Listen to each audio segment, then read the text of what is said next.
श्रुत्वो वदन्ति भवदेवरूपम्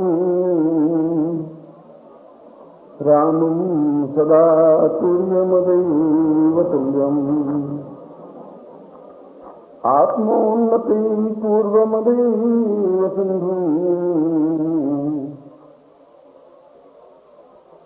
पूर्णोपमां वै भवशिष्यसेव्यम्।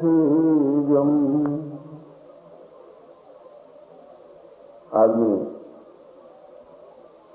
यह वाल्मीकि रामायण के प्रथम कांड का एक श्लोक आपके सामने रख रहा हूं। वाल्मीकि प्रसिद्ध डाकू रहे हैं, प्रसिद्ध लुटेरे रहे हैं और जीवन का आधे से ज्यादा भाग उन्होंने लोगों को लूटने में, धन छीनने में, अत्याचार करने में व्यतीत हुआ। मेरे जैसा मैं कई बार कहता हूं कि ठोकर लगती है तो एक सेकंड में लगती है। जीवन परिवर्तन होता है तो एक सेकंड में हो जाता है, अन्यथा पूरा जीवन भी परिवर्तित नहीं होता। जब एक बार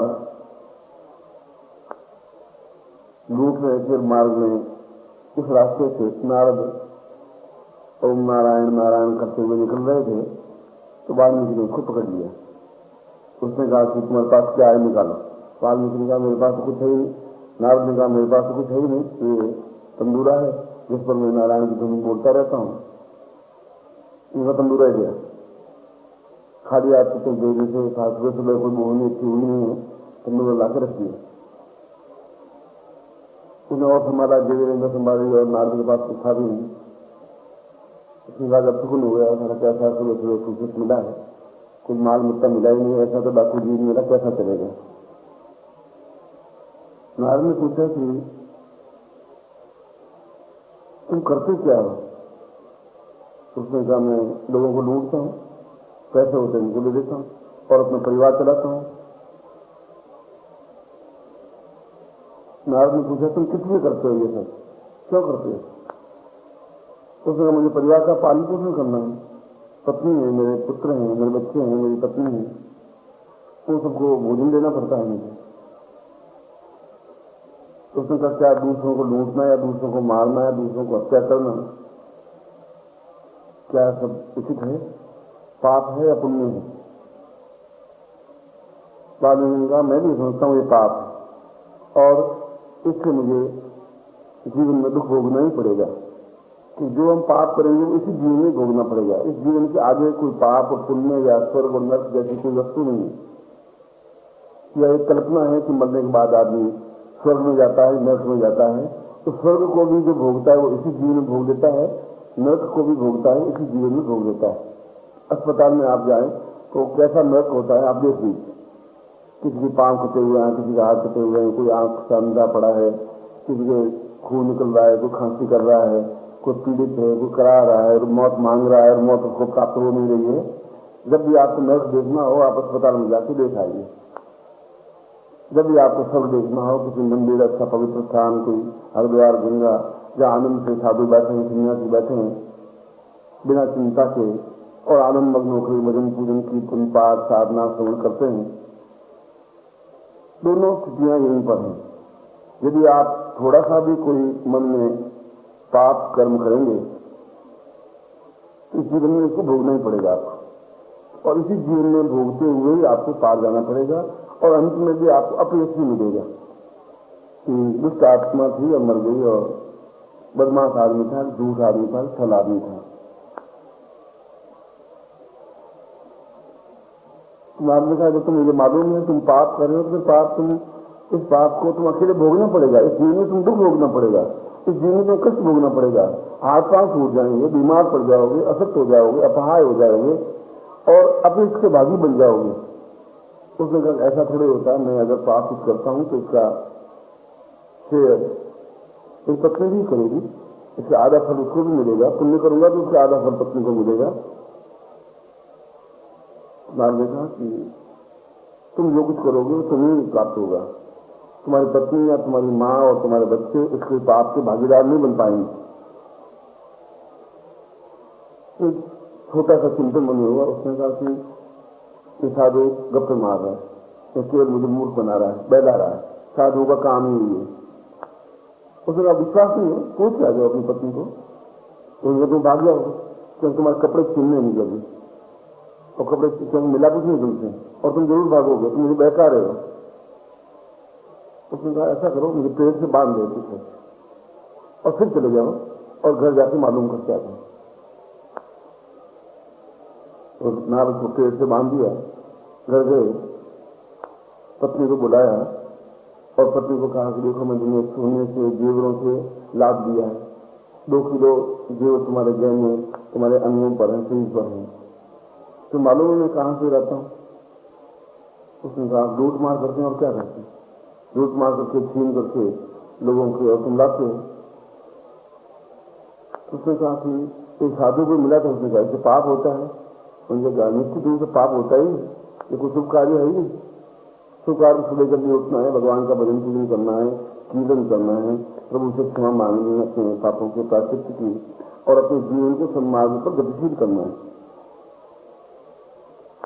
उसने कहा तो मेरी पत्नी है, धर्म पत्नी है, अर्धांगिनी है, आधांगी है, तो जो पाप कर रहा हूं आधा फल तुम भी भोगेगी, आधा फल मैं भोग रहा हूं।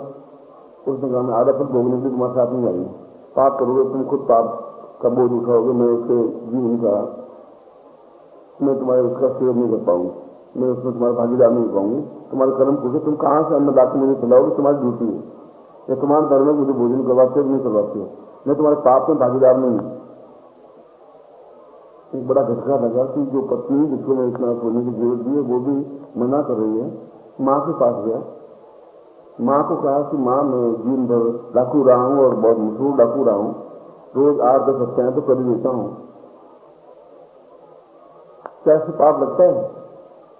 उसने कहा तुम बहुत भूतोगे बुढ़ापे में, बहुत वृद्धावस्था में दुख पाओगे, इतना अधिक दुख पाओगे कि तुम मौत मांगोगे तुम्हें मौत मिलेगी नहीं, ये पाप है, घोर पाप।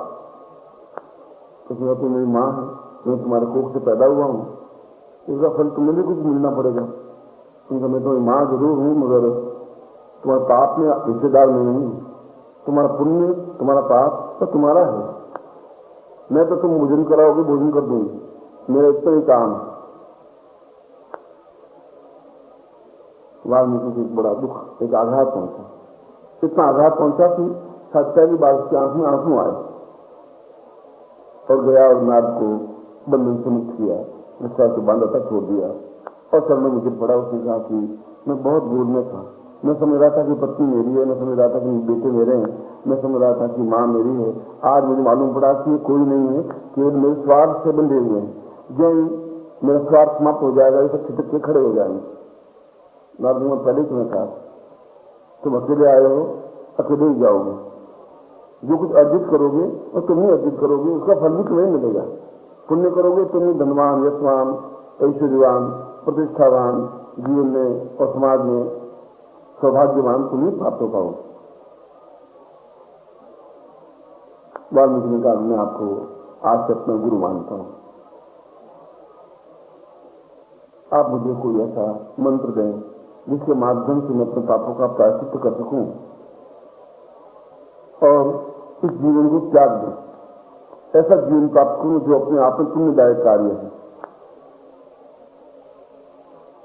नारद ने कहा कि पुण्य एक क्षण में दिखाई नहीं देता, पाप तो दिखाई दे जाता है, पाप तुम किसी का हत्या करोगे उसे आंखों के सामने दिखाई दे जाएगी, मगर पुण्य तो धीरे धीरे तुम्हारा प्राप्त होगा, पाप धीरे धीरे गलेगा, मगर वो रोज कितना गल रहा है ये तुम्हें मालूम नहीं पड़ेगा।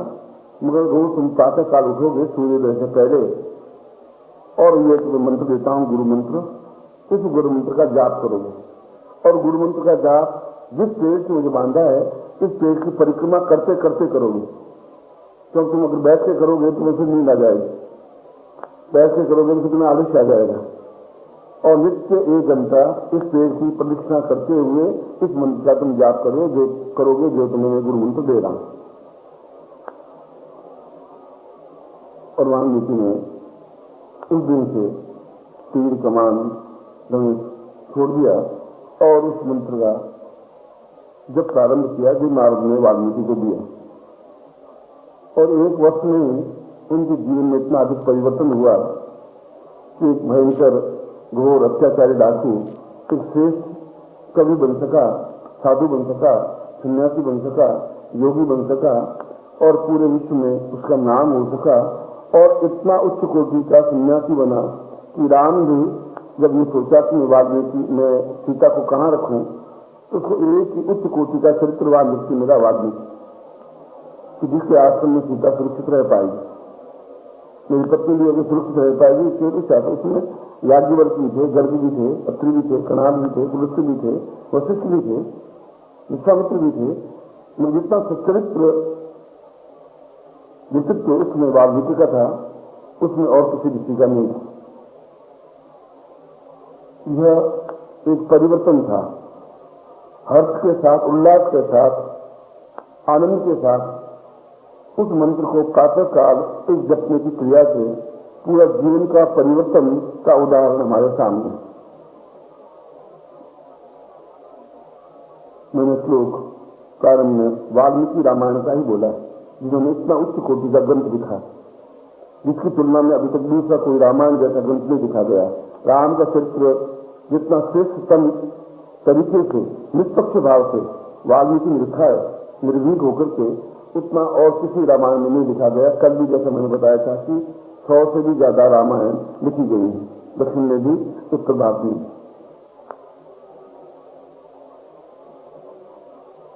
उसमें जब राम और लक्ष्मण शिक्षा ग्रहण करने के लिए जाते हैं तो सुंदर प्रसंग है। प्रारंभ में जब उन्होंने दीक्षा दी विश्वामित्र ने, क्योंकि वशिष्ठ जानते थे कि यदि ये युग पुरुष हो सकते हैं,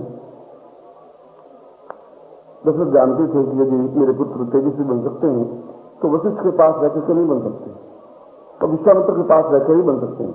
यद्यपि कुलगुरु वशिष्ठ हैं, मैं राज्य गुरु वशिष्ठ हैं, हमारे सारा धर्म सनातन कार्य हो सभी वही करवाते हैं, वो श्रेष्ठता नहीं प्राप्त हो पाएगी उनको।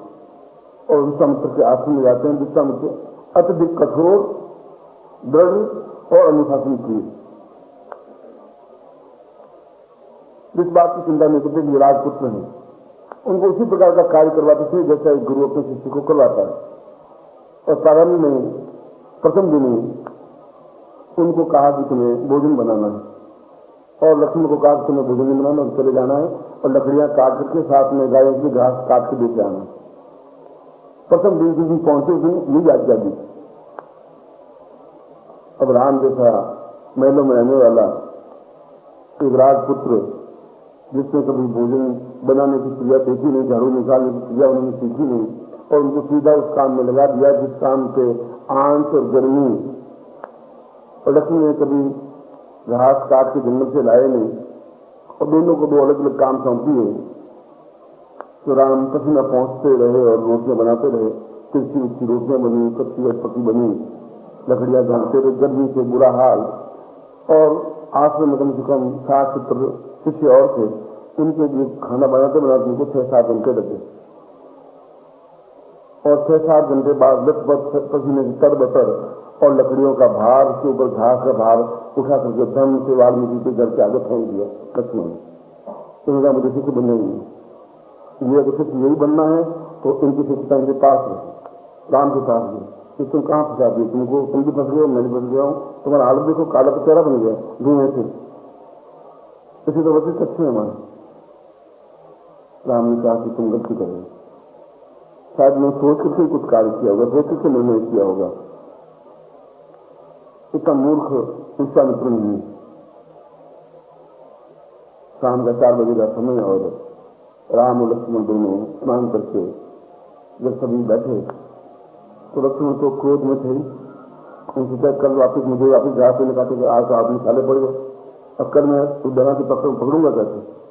और इतना घास का दर 2-2.5 मन कर उठा के लाके पटका कि गाय तो रोज खाती रहेंगी, रोज मुझे लाना पड़ेगा, इसलिए हम थोड़े आए, तुम विद्या सीखने के लिए आए, घास काटने के लिए आए। तो खड़े होकर कहा कि महाराज मैं बहुत छोटा बालक हूं, मगर मैं आपसे निर्णय करना चाहता हूं कि मैं राजपुत्र हूं, आप जिस जगह बैठे हुए हैं वो हमारी धरती है, उसके राज्य हमारा ही है, हम दशरथ का पुत्र हूं, क्योंकि जिस धरती पर आप बैठे हैं उनका मालिक मैं हूं, और आप मुझे घास काटने के लिए भेज दिया है, और ये आपकी शिक्षा हमें सिखा रहे हैं। तो मैं विद्या सिखाने के लिए आप तक कहते आए थे घर पे प्रसुत को, मैं विद्या सिखाऊंगा, इस घास से तुम्हें विद्या चलेगी।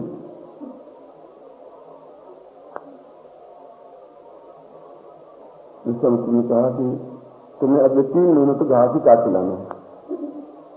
तुमने प्रश्न किया है, इसका दूसरा उत्तर यही है कि अगले 3 महीनों तक बिना पूछे सुबह 6 बजे जाना है और सब 100 गायों को तुम्हें घास खिलाना है, पानी पिलाना है, सेवा करनी है, और इसके अलावा तुम्हें लकड़ियां काट के लानी है, तुम्हें और कोई काम करना नहीं है। राम को मैं कल से दूसरा काम करता हूं। महाराज आप बहुत अन्याय कर रहे हैं, न्याय कर रहे हैं कि मुझे मालूम नहीं है, और मेरी व्यक्तिगत राय में तो ये पूरा पूरा अन्याय है। मैं तो कहूँगा घास काट के सोचूं कि राम मुझे कह रहे हैं कि मैं ऐसा करना है, और घास काटने से मुझे विद्या नहीं आती महाराज, ये आपको और बता देता हूँ। घास काटने से लकड़ियां काट। ओम परम तत्वाय नारायणाय गुरुभ्यो नमः।